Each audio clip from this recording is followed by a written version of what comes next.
To Hannity. So yesterday during the White House briefing, a reporter questioned Press Secretary Josh Earnest about how his boss's predecessor, George W. Bush, may have approached the fight against ISIS differently than President Obama. Let's take a look. How do you see the president's approach as different from the one pursued by President Bush?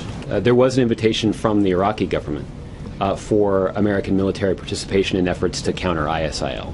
So the involvement of the Iraqi government is important because the president doesn't want to fall into a pattern of making a mistake that was made in the previous conflict, which is that the United States was put in the position of essentially trying to deploy significant resources and significant personnel to try to address the security situation across the nation of Iraq. All right, here with analysis into how President Bush would have handled this crisis, former Bush advisor, the architect, Fox News contributor Karl Rove. All right, before we get to that, did you see the latte salute? The president gets off Marine One today. Oh, well, hang on. Obviously, you've seen it. I mean, how would President Bush ever do that? Yeah, are we surprised? I mean, after all, we got a chai swilling, golf playing, basketball trash talking, leading from behind. I got no strategy. Osama bin Laden is dead. GM is alive. A community organizing commander-in-chief. How disrespectful was that? Yeah, I was shocked. Insensitive. Look. You can't stop and salute the brave men and women. What is that? Yeah, and look, he knows there are going to be 2 Marines at the bottom of Marine One when he gets off. And the idea that I'm going to just sort of jaunt out there with my chai tea and give him the old, it's not a latte salute, it's a chai salute because he drinks chai tea. But, I mean, please, how disrespectful was that? Yeah, listen, Karl, when he said in a speech, and he was reading his teleprompter, Navy corpsman, again and again and again. This is how little he knows about the military. He said Navy corpsman, Navy corpsman, Navy corpsman. He doesn't know what a corpsman is.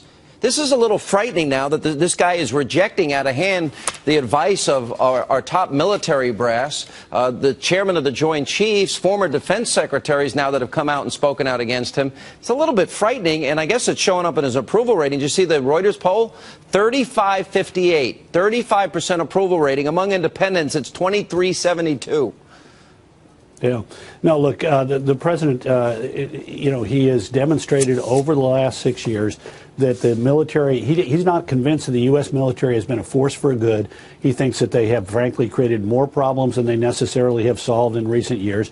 And he has cut their budget dramatically. And we saw in that gesture as he exited Marine One what he thinks of him. He's got his tea. He's on his way to his meeting. Those Marines are saluting him. And he's the commander-in-chief just giving them the latte salute right straight back. Unbelievable. What do you make of these numbers, though? 35% approval rating, Reuters. Among independents, 23% approval rating. What impact does that have in the election? Because I share your concern. I think there's too many people a little overconfident right now that this is going to be a wave election year. I'm not convinced yet. Yeah, neither am I. But look, first of all, let's put this in context. These numbers have been bad for over a year. He got reelected in 2012 by getting fewer votes than in 2008, which meant that he didn't get an overwhelming mandate. So his approval rating at the time of his re-inauguration in 2013 was lower than customarily what you see in beginning of a second term. And starting about April and May, he began to decline. On the foreign policy, it began to accelerate in May and June when we had Sergeant Bergdahl, and then we had the explosion of ISIS across Iraq. So this has been a secular decline of more than a year that's deepened in the last 4 or 5 months. And as a result, it's not going to get necessarily better before the election.